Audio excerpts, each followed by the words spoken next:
this actually caused a lot of confusion. So let me just walk you through this.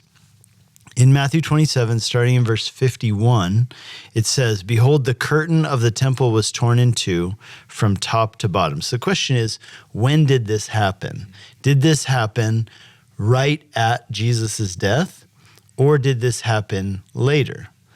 And scholars are kind of split on this, right? Some people say, well, the curtain was torn right then and there, which would make sense. It has symbolic meaning.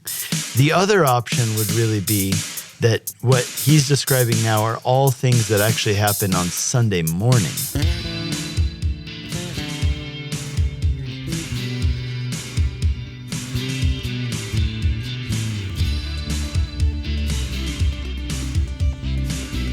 Hey, welcome to Whitefield Community Church Sermon Extra. Great to have you with us this week. I'm here with Pastor Nick Cady, pastor of Whitefield Community Church here in Longmont, Colorado, and you are listening to our podcast, our Sermon Extra, where we like to just kind of dive into a few interesting details that we might not have been able to cover on Sunday morning. We're going to get into one of those interesting details today. But if you missed Sunday morning, we are in our 7 Sayings from the Cross series as we head into the Easter resurrection weekend. And this week's sermon, we looked at the cost and completion. We looked at the two sayings that Jesus gave there. And the first was, my God, why have you forsaken me?" Taking that from Psalm 22. And then, of course, "It is finished." And that's powerful words that Jesus spoke, kind of a victory cry. And we looked at that and studied that on Sunday morning. So if you missed it, whitefieldchurch.com, head over there and you can download that sermon to get caught up. And of course, if you're watching us on Facebook or on YouTube, like and subscribe, interact. Any way you can do that. Podcast, rate and review. Any way you interact with this material helps it just kind of pop up in people's search windows when they're looking for things like, what did Jesus say? What did he mean on the cross? What is this? What is that? We can hopefully show up and be able to provide them with Christ-centered, gospel-centered answers to their questions. And so this week we want to kind of dive into 2 verses, and I'll read 3 just for context, that you were not able to get to on Sunday, and just very interesting things. And really, Matthew's the only gospel here of the 4 that mentions this. But verse 51 in chapter 27, we'll start there, and I'm going to read through 53. "And behold, the curtain of the temple was torn in two from top to bottom, and the earth shook, and the rocks were split." And then it says in 52, "The tombs also were opened, and many bodies of the saints who had fallen asleep were raised, and coming out of the tombs after his resurrection, they went into the holy city and appeared to many." So what is going on here? It seems to be like a kind of a zombie movie, and kind of Walking Dead kind of thing. People just coming out of the graves. And so what is Matthew writing about here? Yeah, it's only found here in Matthew's gospel, and a lot of people looked at it and they're like, whoa, that is just, it's weird, and why is it only in Matthew's gospel? So, okay, here's actually the key to this, I think, is that this is an example of how, when this text was written, it didn't have verses and chapters. Those were added later to help us navigate it, and generally very, very helpful. But there are some cases where we would say, well, they really should have started a verse here rather than starting a verse where they did. Sometimes it kind of like, they're very awkward and very like breaking it up. And then sometimes because of the chapter breaks or the verse breaks, it kind of changes the way you read it. And so if you could remove all the numbers from the page and just read it as it was written, I think that you would notice something. This is what a lot of scholars today notice, and they point this out, and this is the common view on it. But it is worth noting, like, we can't really just go back now, right? Because there's so much that's been done, so many things have been written, so many people have studied the Bible. It wouldn't be easy to now go back and renumber verses. But this is a case where we probably should, because this actually caused a lot of confusion. So let me just walk you through this. In Matthew 27, starting in verse 51, it says, "Behold, the curtain of the temple was torn in two from top to bottom." So the question is, when did this happen? Did this happen right at Jesus' death, or did this happen later?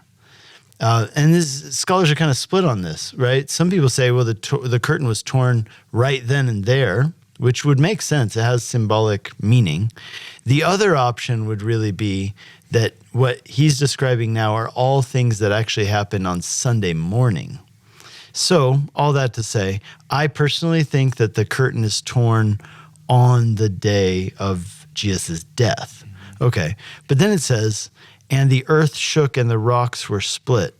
So it'd be my opinion that right there is where there's actually should be a break. It should say, the earth shook, the rocks were split, the tombs also were opened, and many of the saints who had fallen asleep were raised and came out of their tombs after the resurrection into the holy city. Do you notice that it said, after his resurrection, they went into the holy city? Yeah. Okay, so what that indicates is that, again, this isn't just my opinion, this is like the majority view, is that these people who came out of their graves, they didn't come out on Good Friday, they came out on Easter Sunday. In other words, let's imagine they did come out on Good Friday. They come out of their tombs, and then what do they do for 3 days? They just like sit around, and then before they go into the holy city, remember where this happened? It's right outside the walls of Jerusalem, right? So it's like, did they just sit around for 3 days before entering the holy city? No, they came out of their graves and walked into the city. And when did it happen? Matthew tells us, after Jesus' resurrection. So what does this mean? The interpretation of it would go like this, and this is the view that I would take, is that when the curtain is torn on Friday, could be on Sunday, I'm going to go with Friday because of where it's placed, and the significance of it, but it could be on Sunday. Okay, but then on Sunday morning, when Jesus rises from the grave, it seems to me that's the time when the ground shakes, rocks are split, and the tombs are opened. And what does it mean? Well, I would say it's almost kind of like the overflow of the resurrection power, right? The resurrection power was so powerful that it caused other people who were buried around Jesus to also rise from the dead. Now, they rose in a different way than Jesus rose. They didn't rise again forevermore, if you will. They rose again like Lazarus. They rose again in their same bodies, whereas Jesus has a different body. And they rise again only to die again later on. But they're temporarily resuscitated, if you will, and then they die again at some point. I don't know when, I don't know how, but they die at some point. And that's why it says that after the resurrection, they go into the holy city and appeared to many. And then it says, when the centurion, those who saw him, well, wait a second, where's this centurion come from? Is this the centurion who was overseeing Jesus' execution? Maybe. But also maybe this is the centurion who was actually in charge of watching over Jesus' grave. Or you could say, well, a centurion probably wouldn't be in charge of execution nor over watching a grave. A centurion is a guy who's over 100 soldiers. So what does that mean? Well, my guess is this is actually a reflection of a centurion who was in charge of perhaps the people who were there at Jesus' execution, maybe even the same people or same person who's overseeing other soldiers who are watching Jesus' tomb, but just his reflection, having taken all of it in, meaning the crucifixion, the resurrection, the things that happened along with it, like the shaking of the earth, the people coming out of their tombs, that his conclusion was, having seen it all done, truly this was the Son of God. So that's how this makes sense, is how most Bible scholars and readers understand these verses to have taken place. One last thought is that, as Jesus, having been raised with a different body, which is something we see in almost all the Gospels, that people see him, but they don't recognize him. But then when they do recognize him, then they recognize him. And they say, of course it's him, right? Well, why is that? Well, it's quite probable that it's because Jesus has a different body, which has a slightly different appearance. And yet he's still him. Like once people realize that it's him, they say, oh yeah, of course I recognize you. And that makes a lot of sense, right? You have people who die in infancy. You have people who die at 90, 100 years old. Are they going to be stuck in that state of their age when they died for eternity? And I'd say most likely no. Most likely they're going to have a new body, which will be, different in appearance, yet it will still be them. And the other part is that Jesus' body seems to have different properties. So he's able to pass through closed doors. Could be that they just unlocked the door and opened it for him. Possible. All it says is that the door was locked. Yeah. But it does seem to indicate that, or imply that the door was locked and Jesus was somehow suddenly in the room. And what that would mean is, if that's the case, that maybe says something about his resurrection body being physical. He eats, people touch him, and yet it has properties which allow him to pass through walls. Well, then what does that mean? Well, it means that the stone of his tomb wasn't removed so that he could get out. It was removed so that other people could see in, right? If he could just get out by walking through a wall, well, he could just walk through the stone and not have to, do that. But why does he roll the stone away? So that people could go in and see for themselves. Yeah, and it's definitely an extraordinary, event that happened. So we're thinking about, when Matthew was written, how long after this particular event do you think like Matthew would have put all these things down? I think personally, my take on this is that there's a passage in Matthew 11 that, is a famous book. Mm-hmm. You gave me the book. I can't remember the author's name. Something about scribe. Well, it's called Matthew, Scribe, Disciple and Scribe or something like that. Is it on your shelf? No, it's at my house. Maybe it is on my shelf. Yeah, anyway, I think it's at my house because I read it. I really liked it. But he points out this verse in chapter 11 where he says that Matthew talks about a good scribe brings from what is old and what is new. And essentially that's what Matthew's done in his gospel. And as a tax collector, Matthew was somebody who knew how to read and write.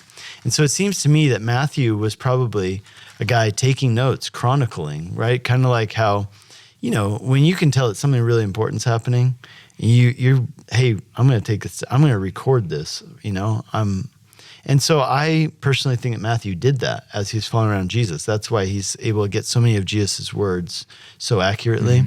And he's writing down, he's taking notes. And I would say that probably the Gospel of Matthew came about in stages, just like all the other Gospels, where it came at, there's a first draft, second draft, he's revising it. And I think that as those things were coming about, he's also sharing it with people. And so this is coming out, I think the final form that we have comes out in the 60s AD, which is, about 30 years after Jesus' death. But I think that there are earlier versions of it. And a lot of people have pointed out that, we were just talking about this earlier. Luke, he says at the beginning of his gospel, here's what I set out to do. I set out to take all the existing accounts of Jesus and synthesize them. What that means is that there are existing accounts of Jesus that are out there that are incomplete, right? You have somebody who wrote down this one thing that he did and somebody else who wrote down this other thing or maybe transcribed one of his messages. And so Luke comes along and tries to put it all together into one thing that I personally believe, why was Luke written? I think Luke and Acts were written to present to Caesar Nero at the trial of Paul. That may not be the case. That is a commonly held view. But he puts it together for a purpose. And why would he create one more gospel if the others exist? Well, because there's other information that he wanted to include. Mark writing in Rome for a Latin-speaking audience, you can see that in his writings, a lot of his information coming directly from Peter. Matthew, his information coming directly from his own eyewitness account. And yet when you compare them to each other, it's interesting that they provide different angles on things, maybe a few different details on things, but they don't contradict each other, which is incredible. Yeah, no, because, you think about 60 AD, it's within 30 years that, this comes out and people it would have been easy for the other disciples to say that did not happen, you know. So obviously this extraordinary event remains in here, and even early church fathers, presenting that this did indeed happen. Well, yeah, and that's a great point. So other people were alive, other disciples, other people who were in Jerusalem, and they could have all said, Matthew, that's not true, and remove that. And likely, if it wasn't true, he probably would have been pressured to remove it. Yeah. The fact that it was in there, it wouldn't have stood up against people in that time unless there were other people who could corroborate it and say, yeah, I was there, I saw it. Yeah. Oh, wow. Yeah. So that's, very interesting an account an event that we've taken a look at today. And so if you were here on Sunday and he's like, why isn't Pastor Nick talking about those verses? Well, we just did. That's why we do these things on Sermon Extra, because I know that if you started to dive into that, you probably lost a few people along the way. Yeah.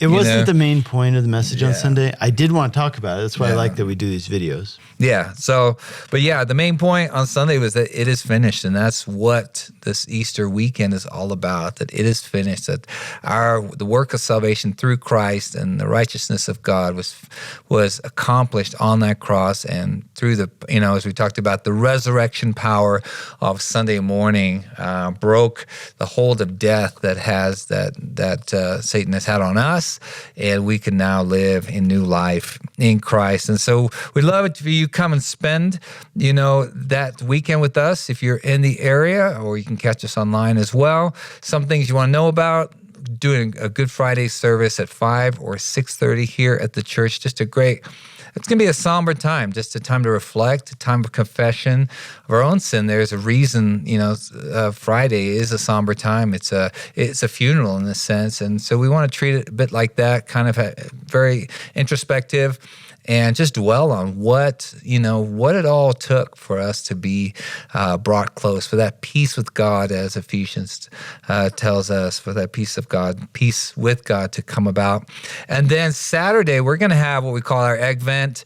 It's just a great time for inviting friends and family and stuff like that. Come out here, and it's kind of an outreach event, and we'd love you to be here. It's from 11 to 1.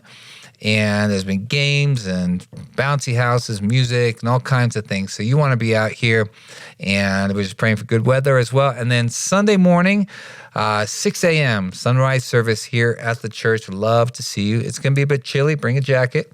But it's always a powerful time as the sun rises and we're just hearing the word preached. And it's a great time to worship in song as well. And then 3 Sunday morning services, 8, 9:30, and 11. And we'd love to see you. Bring a neighbor, bring a friend, bring a family member, and come on out and join with us in rejoicing that victory cry, it is finished. So we look forward to seeing you, and we look forward to seeing you next week as well. God bless.